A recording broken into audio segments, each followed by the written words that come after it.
Ito mga kaibigan, yung ating OR sa ating motor. Ito. Okay? So ngayon nakalagay dito mga kaibigan natin at mga tropa natin dyan. Ang renewal natin sa susunod ay 10/04/2025 hanggang 10/14/2020. Ngayon mga kaibigan, kung hindi natin susundin to ay magkakaroon tayo ng penalty ng siguro mga 100 pesos. Kasi nga po, ito yung schedule natin sa pag-renew ng ating motor. Pero, syempre, hindi naman po expired yan. At hindi po tayo pwedeng hulihin sa loob ng buwan na to. Or yung zero niya. Ang zero po ay October. Ibig sabihin yan, mga kaibigan at mga tropa natin. So, sa paglilinaw din natin, kasi kami nag-comment sa isang video natin, na hindi naman daw mahuhuli. Totoo naman yun. Hindi ka naman pwedeng hulihin at hindi ka pwedeng maging unregistered sa buong buwan ng October.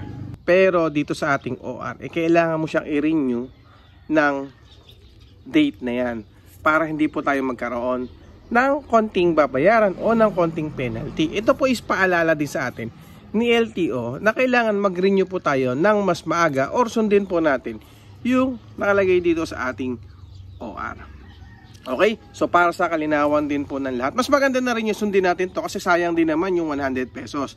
At syempre magbabayad ka pa rin ng another 100 pesos kung sakasakali na sa iba ka nag-renew o tawag natin dito ay change venue plus 100 pesos po yung halimbawa nagsasabi niyan Laguna ka nagparehistro tapos susunod na parehistro mo ay sa Calamba o kaya sa Pila Laguna o kaya Santa Cruz, San Pablo, yan po ay change venue kaya magbabayad ka po ng 100 pesos para sa change venue.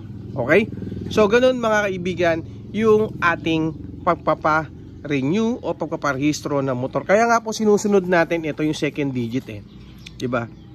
Yung second digit po, ibig sabihin po talaga yung weeks o anong weeks natin dapat magpa-renew ng ating rehistro. Okay? So, kung hindi nyo naman alam to or so nalilito kayo dito, syempre tingin na lang kayo sa inyong OR o Certificate of Registration. Ngayon, sabihin natin na nalimutan mo or hindi mo talaga naparehistro yung motor mo sa loob ng maraming taon. 120 pesos po per year. Pero hanggang 5 years lamang po. So, after ng 5 years, dun lang po talaga sila magbibigay ng penalty. Kung ikaw ay 6 years, 7 years, 8 years, or 10 years na napaso yung rehistro mo, ito po ay 5 years lamang din ang bilang nito. At yun lang po ang babayaran natin. 120 pesos times 5. Or sabihin natin 120 pesos times 4 plus yung i-renew mo ngayon na 120. Okay? So magkano ba yung binayaran natin sa pagpapa-renew? Mga kaibigan, ito. Nagbayad tayo ng 256 pesos. Ito yung 256 pesos. Ito po yung sa renewal, wala pa dyan yung emission testing at saka syempre wala pa po dyan yung insurance. Ang insurance lang mga kaibigan, syempre mas maganda pumunta na po tayo sa mga mas murang insurance kasi yung iba, real talk lang tayo 500, 600 ang insurance. Pero doon sa mga ibang found shop yata, kung di ako nagkakamali so mas mura yan, 300 pesos lang o 350. Meron din ibang agency na mas mura doon na 350 pesos. Pare-pares lang naman po ang insurance mga kaibigan. Kasi nga po, halos lahat naman ng insurance na binibigay sa atin ay TPL. Ayan mga kaibigan. So pag tinignan nyo mga kaibigan ay bibihira po sa mga motor ang binibigyan ng comprehensive. Maliban na lang kung nasa company yan, comprehensive yan. Pero normal sa atin ay TPL ang binibigay na insurance para sa atin. Pero ito mga kaibigan, real talk tayo, no? Yung TPL ang nakalagay dyan ay limit up to 200,000. Pero sa totoo lang ay wala pong masyadong nakiklaim ito or wala nakakapag-claim ng ganitong TPL. Siguro meron mangilan-ngilan. Pero yung iba hindi na po nakiklaim kasi unang-una sa dami po ng requirements bago mo makuha yung ganito. At syempre, paalala ko rin mga kaibigan, ang TPL po ay hindi puro sa inyo, hindi puro sa motor. Ito po ay sa tao na nabangga mo. Okay? Iyon lang po ang covered ng TPL. So kahit itanong nyo po, or mas maganda itanong nyo na yan sa mga agency na kinukuhanan nyo or kukuhanan nyo ng TPL na insurance. Syempre, linawin ninyo kung paano, kung sakali po ba ang motor ninyo ay nanakaw, nakabangga kayo, self-accident, ayan, mako-cover po ba yan ng TPL? Pero sa totoo lang, sa pagkakaalam po natin, hindi po nako-cover yung mga ganong aksidente. Ang nako-covered lang po talaga ni TPL ay yung nabangga natin.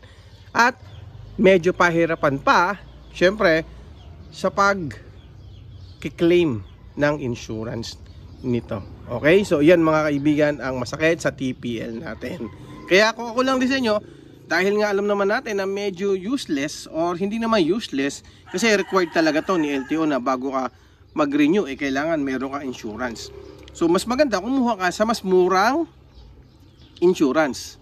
Sayang din yung 300 or 400 na madi-discount mo or matitipid mo kung doon sa ibang agency ka mapupunta.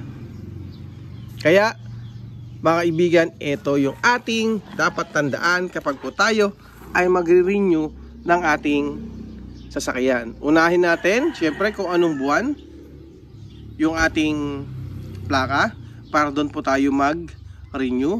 Tapos check nyo anong weeks doon sa inyong OR. Ayan, may nakalagay naman po anong weeks or yung sa second to the last number. Pwede nyo siyang makita. And then, yung insurance natin, mas maganda, pumili po tayo ng mas murang insurance para mas makatipid po tayo ng konti. At para din maiwasan natin yung sobrang haba ng traffic, pwede tayo mag-renew ng ating rehistro ng 2 months advance. So, hindi po pinagbabawal yan. At gusto nga din po ni LTO na makapag-renew tayo na mas maaga. 2 months or 1 month, mas okay po sa kanila yon. Kasi nga po, dahil dyan, mas mapapadali yung trabaho nila. Hindi lang yon, ay syempre, may iwasan din po natin yung rush sa pagpaparehistro. Kasi nga alam naman natin at baka hindi po nakakaalam yung iba, ang penalty po kapag expired ang ating rehistro ay 10,000 pesos kapag po tayo nahuli sa checkpoint. Plus 2,000 pesos po sa reckless driving. Ngayon, pwede pa, subjected pa po yan sa impounding. Kasi nga po, nagmamaneho ka ng expired ang inyong rehistro. So, paalala, agahan po natin pagpaparenew or budgetan na po natin yung ating rehistro. Kasi ito naman po ay taon-taon.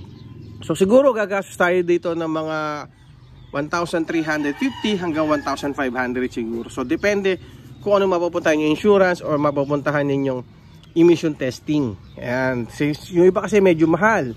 Totoo lang, real talk lang tayo. Yung iba naman mas mura. Pero mas maganda pa rin kayo yung mag-asikaso, kayo maglakad, wag na pa kayong gumamit ng ibang tao o yung mga third party para mas mapadali or non-appearance. Kasi nga po, mas magagastusan kayo.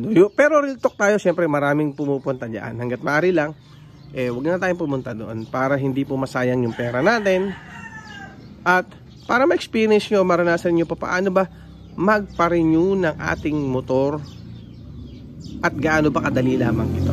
Okay? So, yun lang mga kaibigan na ingat po tayo palagi. And then, syempre, sundin po natin ang tamang buwan or weeks ng ating pagpaparenew ng ating mga motor para maiwasan po natin ang penalty na 10,000 pesos at syempre, yung 2,000 para sa reckless driving. 12,000 din yun, di ba? Malaking pera at record po yan. Demerit points pa yan sa atin.